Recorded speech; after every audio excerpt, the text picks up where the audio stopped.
What's going on, everybody? Welcome back to the channel. This is your boy Juju the Gamer here on Juju's Corner, and my hate watch was very successful today. As you all know, I am an Ohio State fan.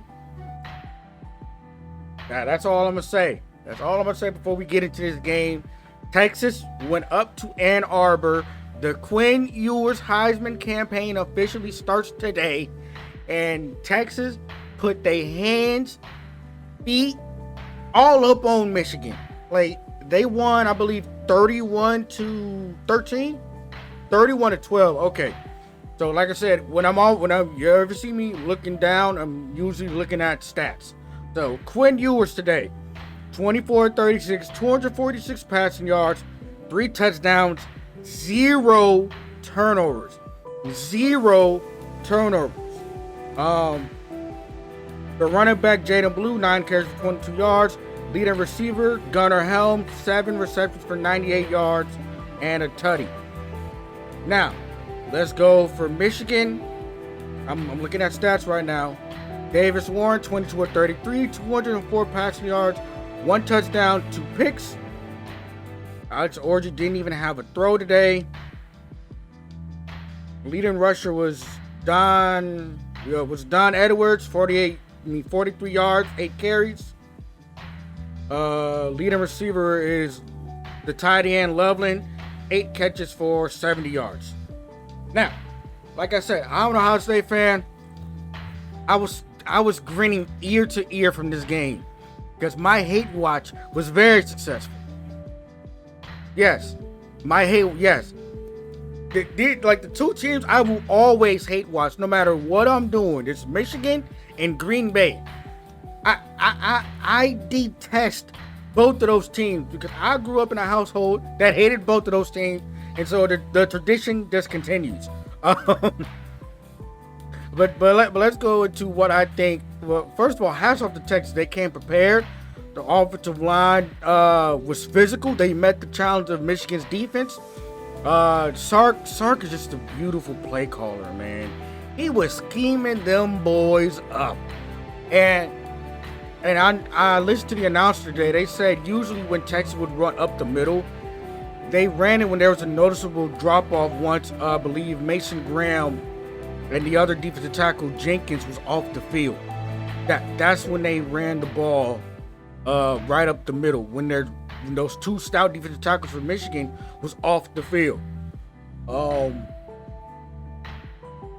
Man, Sark was just downloaded up today, and Quinn Ewers, yeah, he's probably the Heisman is probably he's probably a favorite. I would say he was a favorite, especially after today's game. But if Texas keeps on winning, I fully expect him to be down in New York for the Heisman ceremony. I mean, I don't really have much more to say about Texas other than thank you. This was a great hate watch for me. Hope we see you down the road. And when I say we, I mean in Ohio State. Hope we see y'all down the road in the playoffs. I have a lot of thoughts on Michigan as a whole. Like, before we even get to the mess that is the offense, because I saw this last week.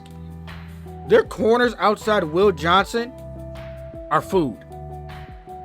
I don't even know if they really threw the ball near Will Johnson's way, but every other person on that defense was getting picked apart. They threw a lot of RPOs. Texas threw a lot of RPOs. They threw a lot of screens. They threw a lot of swing passes and reverses. Those linebackers for Michigan could not keep up. They could not keep up. And Michigan plays USC in 2 weeks. You don't think Lincoln Riley is looking at that and licking his chops? Because he's a great play caller too. And we've seen USC's offensive line hold up against a really good defensive line at LSU. If you don't think they're looking at this game and licking their chops, oh man. Now, like, Michigan's offense, I don't know what went wrong over this past offseason, but something went wrong with this offense. I don't know if the expected leap was supposed to come for Alex Orji and he just didn't take that leap. Because every time they bring him onto the field, I'll just hit my monitor. Every time they bring him on the field, he doesn't even throw the ball. He can't be any worse than Davis Warren. He can't be any worse. The threat of him to run would have had me starting him. Because if nobody's open, which we saw today, most of these Michigan receivers were not getting open. We're not getting open. If they were, it was an inaccurate throw or the quarterback was rushed. It just looked disjointed. And especially with Michigan can't run the football, bro, their only real pass catching threat is the tight end Loveland. You don't have to be scared of literally anybody else on that offense. Literally, you don't. You can play 8 in the box and dare the Michigan receivers to beat you.